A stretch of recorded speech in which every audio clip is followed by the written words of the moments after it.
When I was 12 years old, my father founded his own company. And that had a great impact on my life, how I was brought up, and how I'm still acting today. Looking at his situation, he had 5 kids, my parents had a mortgage on the house, he had a job that paid decently as a department lead, and he was already in his early 40s. Not the typical founder's profile, is it? Why did he still do it? He looked at the upside. He looked at the chance to create his own business, to exploit his full potential that he felt he couldn't do in his current job. He wanted to really take responsibility and drive things forward. So he started out as a one-man company. And what do young entrepreneurs do? They take all the resources they can get. So he built in his former workshop his first office with a desk and a simple drawing board. He asked my mother to do the commercials, for which she went back to school, learning all about HR, accounting, and controlling. And he leveraged his personal network, asking friends, asking his old colleagues, and also the companies he worked for to acquire business. The first year went quite well, and the business grew. He got more and more orders. He was even able to hire the first employees. The second year was also going quite well, and business was coming in. You can imagine, the subject of this young enterprise was always a topic for us in the family at the kitchen table. My parents would discuss how to develop the business further. My parents would discuss about the operational things. They would write quotes for customers on the weekends and all that kind of stuff. And we as a family were right in the middle of it. But then came the third year. And in that year, the by far largest customer announced that they would not outsource any work anymore. That was quite a concern for my father, and he started worrying about his business and his associates, because that was just February.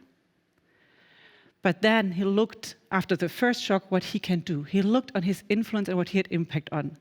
Can he influence the customer's decision? No, he can't. But he has an impact how he drives his business, right? So heavy-heartedly, he decided to let go the 2 lately hired associates to make sure he had enough work and enough salary for the others. He reached out to new customers offering his services in different branches in different industries. And eventually, the team looked how they can create out of their capabilities and competencies new services for new customers. So of course, it took them quite a while to actually turn it around, but they managed. And by the end of that year, they got back to a black zero. And in the next years, they even went for more growth and could hire back the people they had to let go. So that is just one story out of many I had the luck to experience when I was younger and I was growing up. And that really had a great impact to me. So this is for me true entrepreneurship. What is it all about? It is about, first, focus on your impact, what you can do. Don't blame it on the circumstances. Don't get paralyzed. Look how you can do things. Second, it is about doing it, grabbing it. Klaus talked about doing an MVP. It's exactly that. Small companies don't have the resources to do big master plans, 20 scenarios, 3 years of testing and experimenting. They just do it, do a prototype. If it works, they continue. If it doesn't, they abandon it or they iterate. And lastly, it's about looking at the upside potential of things. When approaching new things, looking what are there positive things in there, what chances are in there. My father never neglected the risk. He just did not focus on it. He looked at what new chances, opportunities would bring. And this is something that I fully incorporated myself in my doing how I approach things. To give you an example, in 2008, I was asked to become the regional brand manager for Bosch in Prague in Czech Republic. I loved my new role. It was a great challenge. I loved the team I had there. But I realized I'm struggling to get in touch with locals. I'm struggling to build up a network outside work. And to me, I'm a very social person. That mattered quite a bit. So it didn't become better. And after several months, I was already at that point where I was thinking, do I want to continue or do I want to return to Germany? But that's not me. So I decided, what can I do? What can I influence on that? So I made a decision to go to the German Stammtisch. Although I didn't want to hang out with the Germans, what's the point about going abroad when you hang out with Germans, right? Nevertheless, it was a starting point. And it was a good starting point, because after the 3rd or 4th time I went there, I got the contact to a Czech international Stammtisch. And there I finally met local people, international people, and great friendships arose that still last until today. Another example is my current job at the corporate IT. When I heard about this job posting, I thought, well, sounds interesting, but I'm not a computer scientist. I don't have decades of experience in doing servers and infrastructure and all of that. Nevertheless, I looked at the opportunities. And there was a great opportunity to lead one of the largest transformations that this unit was going through. In 2021, we reinvented the corporate IT completely, and I was a strong part of it. Second, I saw the opportunity to actually learn. I always had an affinity for IT, and I know that digital will be with us and will stay with us for a long time. So it was for me the perfect opportunity to learn it by heart and to really go into all the depth and learn about all the IT projects. And third, it was a fantastic opportunity for a leadership task, leading a business unit, a global business unit with so many cool, diverse people all around. So I focused on the opportunities and I applied. And the board of the CI saw it the same way as I, and so we had a match, a very happy one. So that is about where I think this entrepreneurial approach pays off.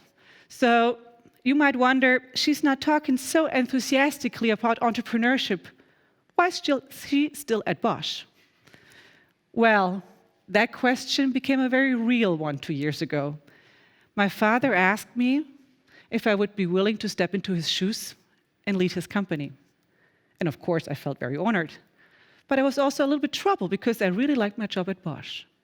And I gave it thought, severe thought for a long time. And in the end, I decided to stay with Bosch. Why is that?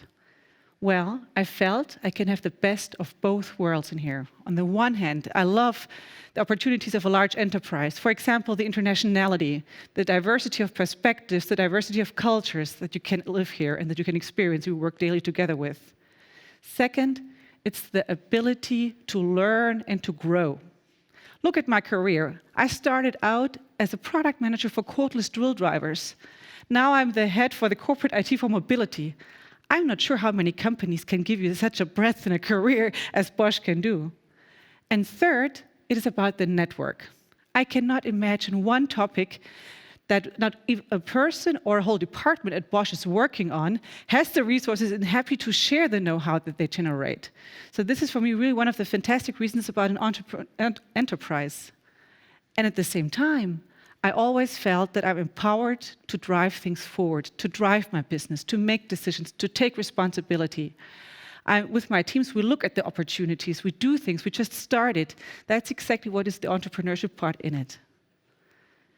So you see, I'm an entrepreneur in a large company at heart. And I would like to invite all of you, become entrepreneurs, no matter where you are in the hierarchy, no matter where you are in your career. Focus on the impact you can have. Just do things, roll up your sleeves, get them going, and look at the positive things. Don't get paralyzed by risks. Look at opportunities and the chances that you can get. Bosch is so large, it's not sufficient to have 6 entrepreneurs on the top. We need them all over. So I would like to invite every one of you, act like it's your company, because it is.